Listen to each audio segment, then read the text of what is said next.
that we have lots of different types of religions. And if Pope Leo, as an American, can bring a little focus on what Catholics are up to, I think that's a good thing for Catholics and non-Catholics alike, to have that understanding.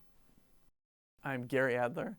I'm an associate professor of sociology in the Department of Sociology and Criminology at Penn State University in University Park. Ash Wednesday is a unique celebration in the Catholic Church. It marks the beginning of Lent, which is a 40-day period where Catholics are invited to repent, to pray, to give alms, and to change themselves. Ash Wednesday itself is a ritual where Catholics take palms, so literally like from palm trees, that they got the previous year right around the time of Easter. The palms are burnt, they're mashed into ashes, and then Catholics or anyone come to an Ash Wednesday service. They walk up, and the priest or another person puts a cross on their forehead in the sign of ashes, and we'll hear something like this: "Remember, you are from dust, and to dust you shall return."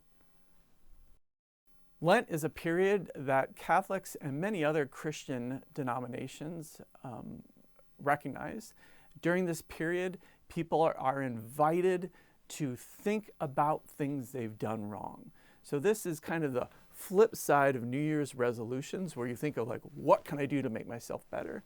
In Lent, Catholics and other Christians are invited to think, what have I failed in doing in my relationships, in my life? How can I be honest about that with myself and with fellow believers? And how can I do things differently going forward? On Ash Wednesday, Catholics are invited to fast and also to abstain. Fasting means to eat less. Abstaining means to not eat chicken, pork, or beef. And then on Fridays in Lent, Catholics will observe that. This is why Fridays in Lent, Catholics are often seen connected to fish. So you might see parish fish fries, or in your local grocery store, if you live in a heavily Catholic area, you might see fried fish available on Fridays in Lent. And that's because Catholics replace meat in their diet.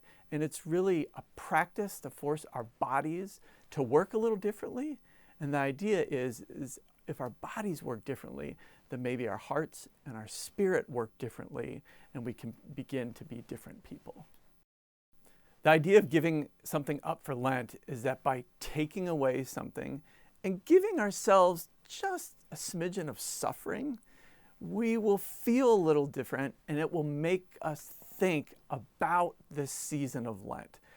By doing something that brings a little suffering, maybe less TV watching, maybe less time on your smartphone, maybe it's a positive something, so more time with your spouse in the evening talking about how the day went, or more time carefully reading the news and sorting out opinion from fact.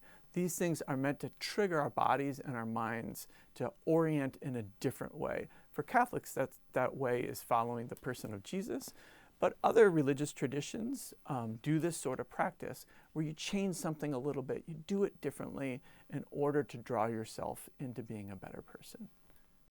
The word Catholic means universal.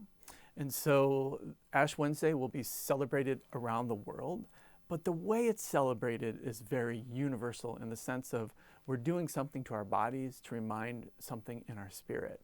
And the Pope, the first American Pope, he'll certainly witness Ash Wednesday, distribute ashes on Ash Wednesday. We're likely to see a picture of him with ashes and cross on his head.